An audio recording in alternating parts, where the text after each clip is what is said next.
عليكم ورحمة الله وبركاته. ازيك يا حبايبي، عاملين ايه؟ وحشتوني مبدئيا، ومكملين مع بعض في يونت 5 وليتس جيت ستارتد. مبدئيا كده قبل اي حاجة لازم تسمع كلام الميس بتاعتك وتاخد البلان دي منها بقى. النهارده الليسن لذيذ، اوكي؟ والليسن اللي بعده بصوا ريليتد بيه قوي. هم اصلا المفروض كانوا يحطوه كلهم في نفس الليسنز. ليه؟ لان الليسن هنا التايتل بتاعه بيقول properties of multiplication. ايه ده؟ ميس انا حاسس اني انا شفت الكلمه دي قبل كده، لو انت متابعني طبعا من اول اليونتس. فعلا خدت properties of، بس خدت properties of مين؟ addition، يعني خدت الاديشن. لكن النهارده بتكلم عن مين؟ المالتيبليكيشن، يعني الباي. خلي بالكم لو انت مذاكر البروبرتيز اوف addition هتلاقي النهارده ان الليسن ده والليسن اللي جاي هتلاقيهم هم بس بيتكلم المره دي عن الباي مش عن البلس. فيا ريت لو انت ما خدتش السيشن دوت او ما شفتش الفيديو ده فتروح تشوفه فورا قبل ما تبص على الليسن ده، اوكي؟ اسمع كلامي. طب لو احنا اوريدي تمام واخدين مع بعض، خد الليسن ده مع الليسن اللي بعده على طول علشان تربطهم ببعض وتتاكد ان الاتنين دول هم اصلا نفس البروبرتيز. النهارده باخد 3 بروبرتيز والمره الجايه هاخد 1 بروبرتي، فيعتبر هم كلهم نفس الحاجه، بس انا مرتبطه بس بالتايتل علشان لما تيجي تعمل سيرش او حاجه يبقى انت مرتبط بالايه؟ بالتايتل بتاع الفيديو نفسه فيطلع لك، اوكي؟ طيب النهارده بيتكلم عن 3 properties of multiplication. ايه الفرق ما بينه وما بين الاديشن طبعا بلس، لكن المالتيبليكيشن باي. ولو تاخدوا بالكم برضو ببدا بفيرست property معانا هي commutative property. لو تفتكر commutative كانت معناها تبديل، perfect. يعني commutative property يعني هنا بيقولك احنا مش فكرة بنعرف، بس احنا اوريدي مذاكرين للستودنتس بتاعتي الجميلة ان انا لو قلت لك 2 باي 3 بتبدأ انت تقول لي يا ميس equal 6. قلت لك طيب اعكس 3 باي 2 equals برضو 6. يبقى ايه ده؟ يعني 2 باي 3 هي equals 3 باي 2. يس. يبقى انا البروبرتي هنا بقى بتتكلم بتقول ايه؟ ان 2 باي 3 equals 3 باي 2. شكرا. دي كده البروبرتي الاولانيه. كان بروبرتي معانا اسمها identity property. لو تاخدوا بالكم في الليسن اللي فات، مش اللي فات، اللي هو بتاع properties of addition كان اسمه additive identity.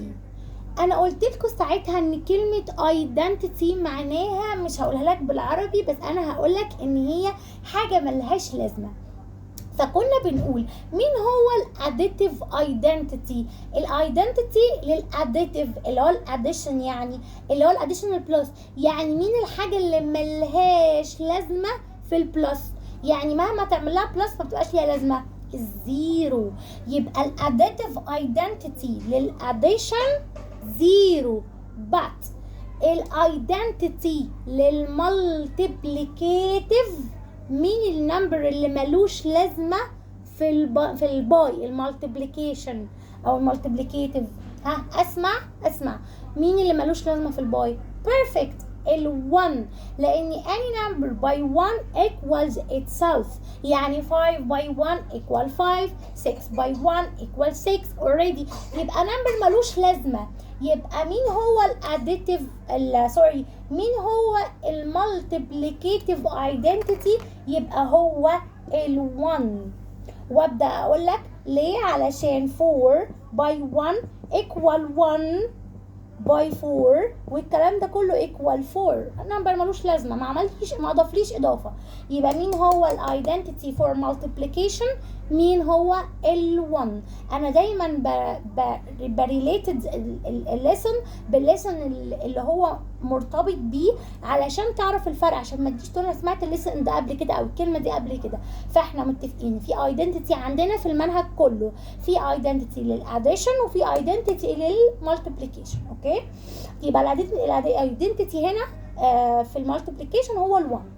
طب في عندي بروبرتي سهله قوي اسمها زيرو بروبرتي، هي اسمها كده زيرو بروبرتي. يعني ايه؟ بيقول لك ان الزيرو دوت الزيرو ايه؟ هيرو. الزيرو ايه؟ هيرو. ليه هيرو؟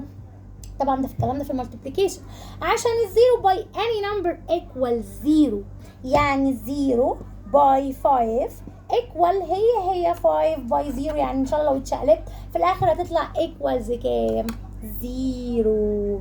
ومن هنا اسمها زيرو بروبرتي. لكن ارجع للسيشن بتاعه الاديشن properties of addition عشان تفرق ما بينهم هما الاثنين، وبعد كده في الريفيجن ان شاء الله هعمل لك زي comparing ما بينهم. يبقى احنا كده خدنا commutative property اللي هي بنبدل 2 by 3 هي equals 3 by 2. identity property اللي هو ال 1 any number by 1 equal itself. وفي zero property اللي هي 0 by any number equal 0. يلا نحل عليها. for example بيقول لي 9 by 2 equal كام by 9. الأسئلة هتلاقيها لذيذة يعني وخفيفة. 9 by 2 equal كام by 9. طبعا الموضوع بسيط، هو الاوبريشن كوميوتيتيف. طبعا هنا البروبرتي كوميوتيتيف لأن 9 by 2 هي equals 2 by 9. اوكي. بص، لازم تكون عارف حاجه في حياتك، ان لازم اي equation او اي حاجه فيها equal لازم يكون الليفت هاند سايد الريزلت بتاعه equal الرايت هاند سايد، يعني الناحيه دي قد الناحيه دي. ايا كان بقى، هو الناحيه دي فيها اوبريشن والناحيه الثانيه فيها نمبر على طول، او هنا اوبريشن وهنا اوبريشن، المهم تطلع هنا الاوبريشن الريزلت قد الريزلت بتاع الاوبريشن الناحيه الثانيه.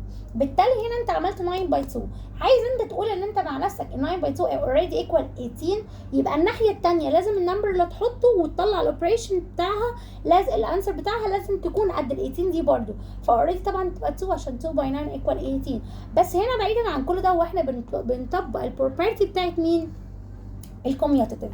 طب هنا كام باي 5 ايكوال 5؟ ايه ده؟ ال5 نزلت 5، يعني في هنا ايدنتيتي اللي هو ال1. اسئله لذيذه. 1 باي 5 ايكوالز 5. next بيقول لي 8 باي وات ايكوال 7 باي وات. هنا طبعا في سؤال ايه؟ في تو نمبرز انا مش عارفه اعمل ايه، فقلت له خلاص الميس قالت لي لازم يكون اللي في الليفت هاند سايد ايكوالز اللي في الرايت هاند سايد. يبقى هنا اللي في الليفت هاند سايد 8 باي كام؟ طب الرايت هاند سايد 7 باي كام؟ هنا هقول 8 باي 7. ايه ده ليه؟ لان انا عايزه التو نمبرز اللي هنا زي يكون تو نمبرز اللي هنا، يبقى انا هقول 8 باي 7 والناحيه الثانيه يكون 7 باي 8، وبالتالي يكون هنا 8 باي 7 هي 7 باي 8، وبرده كاني طبقت الكوميوتيتيف بروبرتي. اللي بعده 0 باي وات ايكوال كام باي 0. بصوا على فكره هنا في الليفت هاند سايد ممكن نحط 0 باي اني نمبر، يعني 0 باي 5 مثلا، والناحيه الثانيه ممكن نحط اي حاجه باي 0، لان الليفت هاند سايد هيطلع 0 باي اني نمبر ايكوال 0، والرايت هاند سايد 0 باي اني نمبر ايكوال 0. بس على فكره هنا هو مش مطبق الزيرو بروبرتي، هو هنا مطبق الكوميوتيتيف بروبرتي، ان هو بيقول لك لو انا قلت مثلا 0 باي حط اني نمبر 9 مثلا، يبقى لازم تحط الناحيه الثانيه 9 تبقى 9 باي 0، بحيث ان هما يكون commutative property. اوكي.